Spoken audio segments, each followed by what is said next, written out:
As you just saw there on the broadcast, we cannot wait for our closing keynote in just a couple of days here. Richard is going to be with us, and I don't know if he's going to be flying around the pond, but at least we'll be glad to have him here with us. What we're going to do now is something brand new that we have not done before. We're going to go to our startup of the day. Cisco Investments is one of the leading active corporate VCs on the planet, and what we're going to do is introduce you each day to a brand new startup that we are so excited about here at Cisco and that you can visit over in the world of solutions. To do that, we're going to go out to my buddy Zane Powell out in the Investments Village. Thanks, Steve, my friend. And how are you? I'm fantastic. I think we are still live here.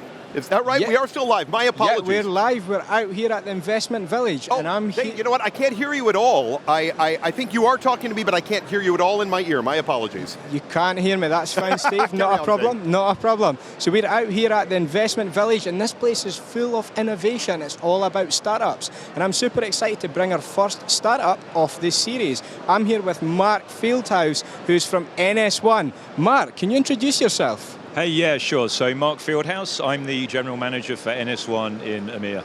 Great to be here. Fantastic, Mark. Thanks very much for your time. Now, Mark, I'm right in thinking that NS1 are a recent investment by Cisco. Can you tell us a little bit about what you do and some of the problems that you're solving? Yeah, sure. So as a company, we started about 7 years ago. And it's a real privilege, actually. We help to manage and automate some of the world's most trafficked internet and enterprise applications. And very simply, we do that by leveraging what's known as DNS, which is very pivotal in customer experience, edge computing, and IoT use cases. So obviously, the partnership with Cisco is pretty pivotal in that strategy as well. Fantastic, Mark. Now, a little birdie told me that you've been doing some work with Cisco Umbrella. Is that correct? Yeah, absolutely. You know, for us, the Umbrella integration is pretty pivotal because our customers are coming to us and saying, you know, the service NS1 provides on-premise is fantastic. How do you integrate a security angle to that as well? So that partnership with Umbrella helps us to provide not only on-premise authoritative name serving, but to pass that to Umbrella to ensure that nothing that shouldn't escapes the organization. So it's a very symbiotic relationship. Fantastic, Mark, and I think that's what Cisco's all about. It's all about integrations, it's all about partnerships. So, look, what are your customers telling you? What are they really saying? What are the benefits that NS1 brings to them? Yeah, so look, it's very simple. You know, the buzzwords around edge computing and IoT use cases, but fundamentally it all comes back to automation. And I think if there's one key message, it's doing a lot more with a lot less, right? You know, we're a containerized platform, so our customers deploy us and integrate to things like DevOps, life cycles, installing and running networks programmatically is key for them. So much of the people coming past the booth here, that's a very common question for them. Fantastic, and we seem to be getting a lot of attention here anyway. Yeah. So look, if someone's watching this and they're interested in finding out more about NS1, what can they do this week at Cisco Live? Where do they go? Who do they come to see?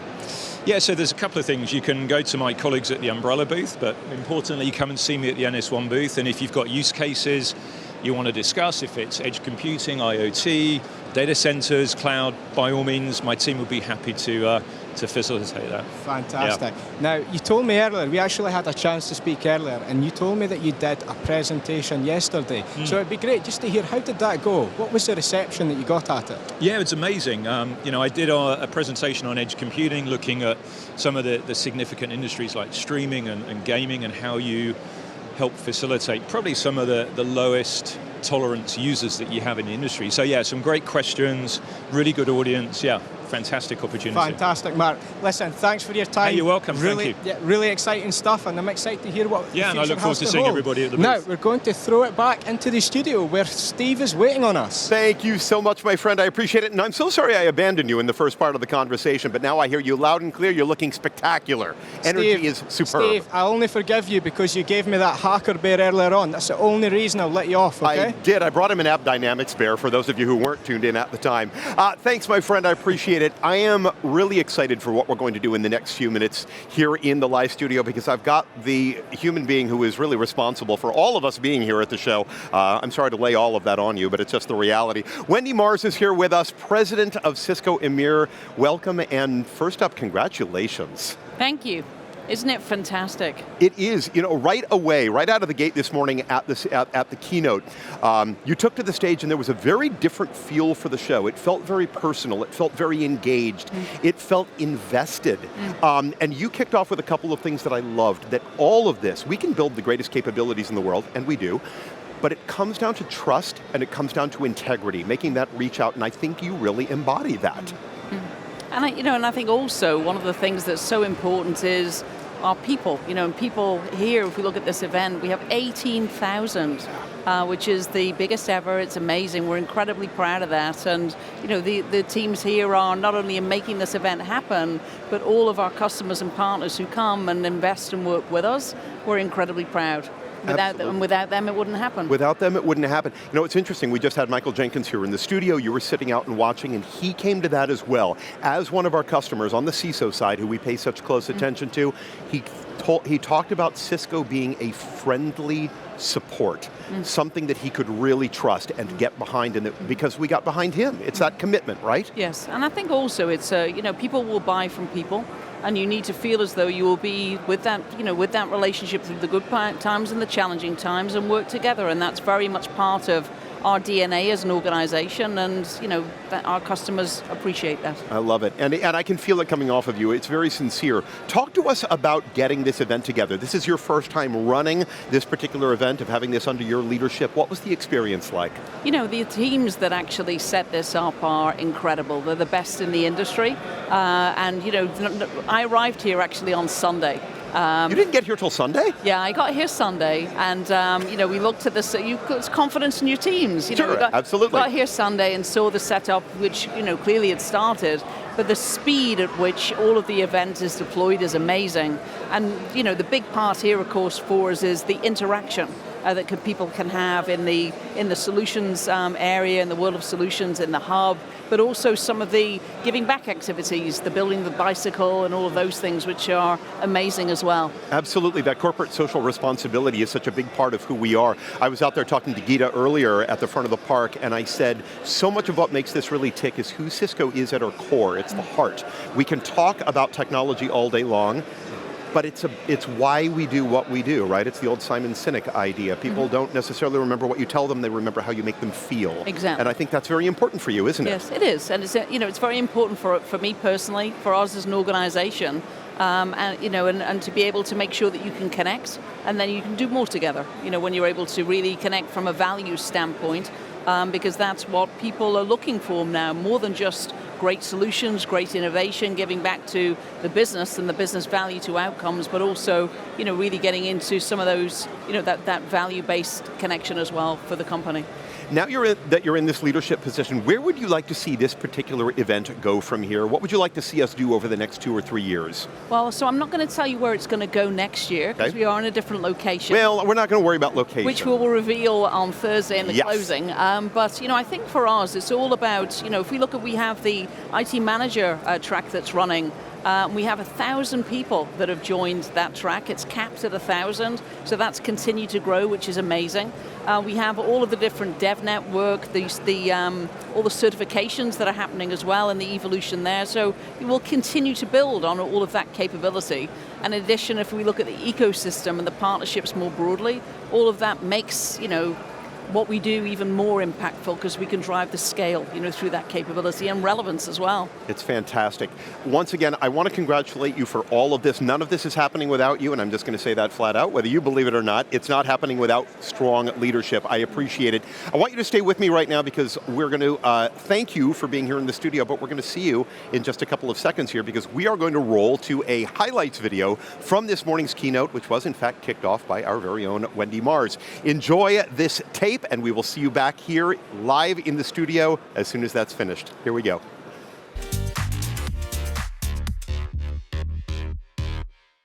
You have come from all across Europe, Middle East, Africa, Russia, and beyond to be here with us. And we're all here because we believe in technology. We are excited about technology. We believe that it provides answers to many of the challenges that we face on a daily basis. All right, it's always great to be back in Europe. It's also really good to be back in Barcelona for the start of Cisco Live. We're going to start with the application, talk about the evolution of the portfolio around app dynamics and what we've been doing. But I want you to really pay attention to this because there's going to be some surprising things that come out here. So, as David said, applications over the past decade have moved from this role that they used to have of supporting our business to now playing a role where they actually are our business. We're being expected to support constant change across hybrid multi-cloud environments. The new feature that we're introducing today is going to complement that by giving you a view on the front end user experience, where the screens are that the user is actually seeing on the front side of their application. This is the App Dynamics Experience Journey Map. It uses AI and machine learning in order to automatically map the journey your users are taking through the actual front-end screens that make up this application. But today I'm excited to announce that we have new capabilities within Intersight, and it's called the Workload Optimizer. So the first thing that you see when we launch the Workload Optimizer is a dependency graph on that left side. Each of those circles actually represent a different entity. What the dependency graph is saying is that each one of these entities is dependent on something else or uses those resources. Now, the Workload Optimizer also has a new capability which is a recommendation engine. And that recommendation engine pulls together performance, efficiency, compliance constraints. It takes a look also at historical usage patterns. So it looks like you're actually pulling in all of the application topology data from App Dynamics. You're joining it with other data that you've collected from other elements in the infrastructure. And in this view, it looks like you're actually monitoring all the applications in the estate. So that looks pretty powerful, and it looks like you're actually optimizing across both public cloud instances and on-premise instances. Are you using machine learning to actually accomplish that? We have to, because we're pulling in massive amounts of information. You know, we just got done talking a lot about applications, but this is a Cisco Live, so it seems imperative that we talk about the network as well.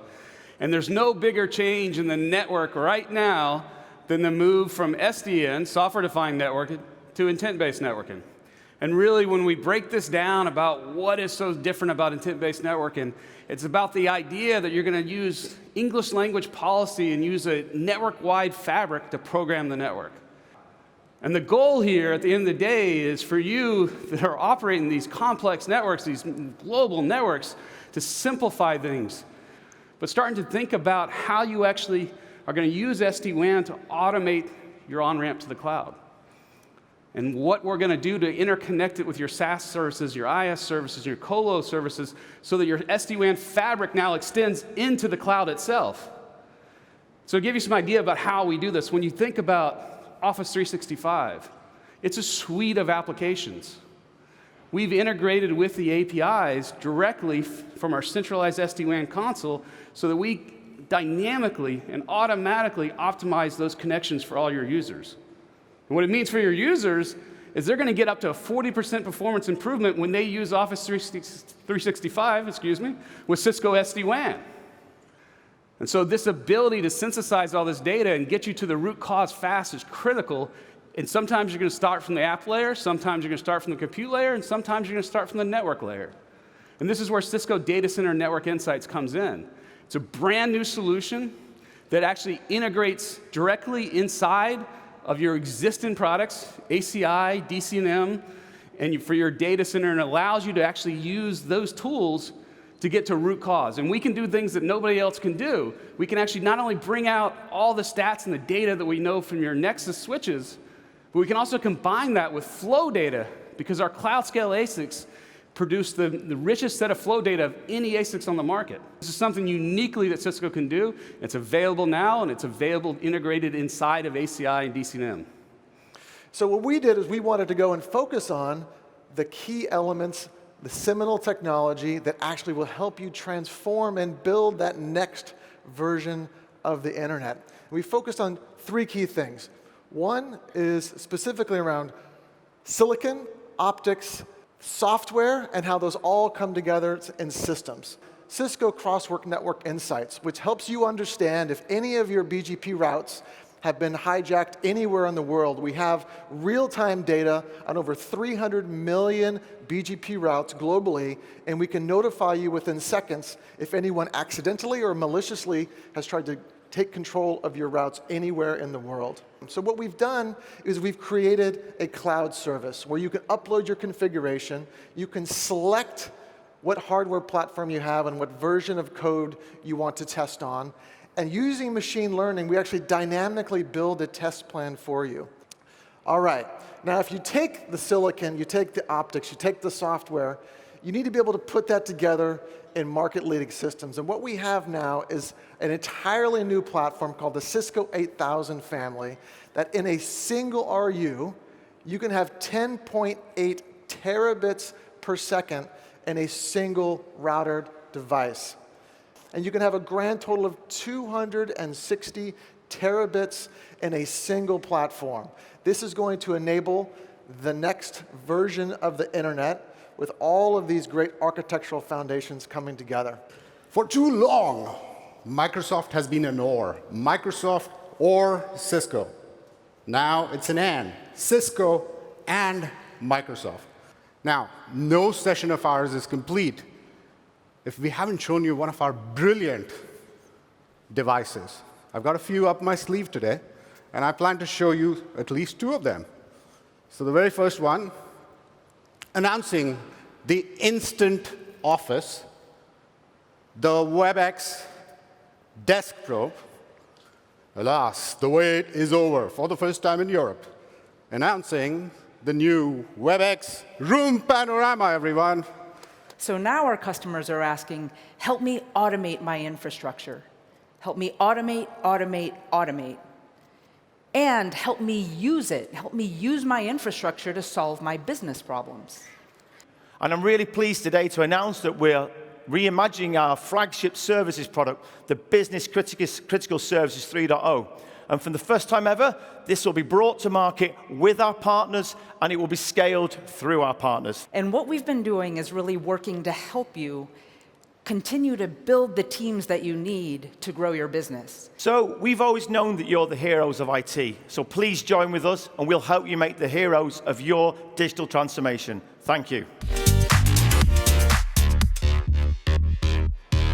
Absolute powerhouse keynote. What an incredible way to start off the event and to kick off really everything that's happening for Cisco here in 2020. So exciting. Stay with us here on the broadcast all week long for more of the same. Really, it's almost even hard to keep up, but we are going to keep up here, and we are going to end today's reel on such a great high note. I've got Colin Seward here with us, head of IT EMEA with us here at Cisco. How are you, Colin? Doing very well, thank you. Very well for ending the day with us here. And Bram Van Spandock, our senior manager IT here at Cisco. Hello, Bram. How are you, Steve? I'm so glad to have you guys here. We're going to end by talking about Cisco IT Management, which is really an incredible program for us. It's how IT leaders are developing better business and technical skills. It's a customized educational experience. So Colin, let me kick this off with you. This is the 9th year in a row that we have had the IT management program and that it's been completely sold out. Why? Why is this program so popular? I think one of the things people like about it is it's a program designed by IT, so Bram and I are both in Cisco IT, and what we try to do is design it as if we're in the audience. So we think about, if we were sitting there, what would we like to hear? Oh yes, we love technology, we'd love to hear about the latest technology, but we're managers, we're leaders, we have to try to set a vision, try to inspire people, we have to get the teams to work together, so we tackle issues about leadership and teams as well. So it's designed by IT for IT, and I think that's why it ends up being sold out. Creates constant demand. So Bram, I'll ask you, for the people who are watching here on the broadcast who aren't in the program, if you go into an ITM program, what is it that you are being taught? What are these people hearing? What are they learning? So the program is really designed for people that have one foot in technology, in IT, and the other in management and leadership. Right? So think of a director of infrastructure or a manager of application development. And often these are folks that started as engineers, as architects, as analysts, and now become managers, now become directors. So they want to learn not just the technology, but they want to learn, how do I develop a skill set? How do I create an operating model? So well beyond technology, which of course, we're at a technology conference, but they're really interested in how do other companies tackle the same problem. So when you're asking what do they take away, Well, one thing they take away is, gosh, I'm not in this alone.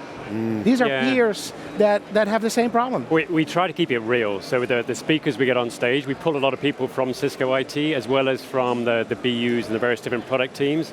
And when the IT guys tell their story, to Bram's point, they're trying to keep it real. They're trying to talk about what they actually have learned trying to deploy this, the challenges they've had, how they've overcome it, and hopefully that helps the customers.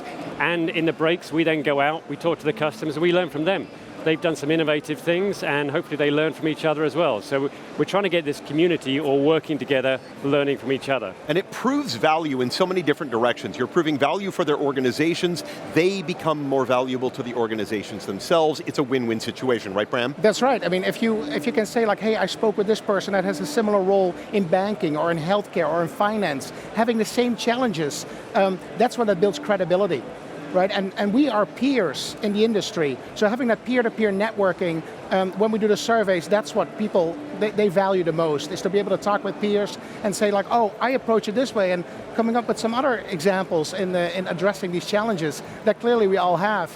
And it's fascinating. I've been doing this around the globe, whether it's in the US where we do the IT management program, and it's very similar as how we address or how we're faced with these challenges, and there's also some differences though. Absolutely. Colin, let me ask you, when people go home, when they go back to their organizations after being, having gone through the IT management program, what do we hear from them that they are doing first? What are the first things that they do when they get back with this new knowledge? It's a tough one because when you come to Cisco Live, both in our program and all around the place, you take so much content back. And one of the challenges we recognized was that people go back and they're a bit overwhelmed.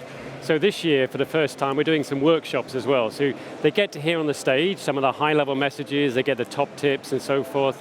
But also in the workshops, they get a bit more practical hands-on. It's the first time we've done this. Yesterday, we actually ran the first 2 workshops, completely sold out. So we think this is going to be a great way of adding some extra value. So when they go back, they don't just feel it's academic, they're actually ready with some hands-on, they can get there and start applying. Absolutely. Guys, so exciting what you're creating. Thank you for coming in and talking with us about it. We will see a lot more about ITM throughout the week, but Bram, Colin, thank you guys for your time, and hopefully people will keep reaching out to you as well.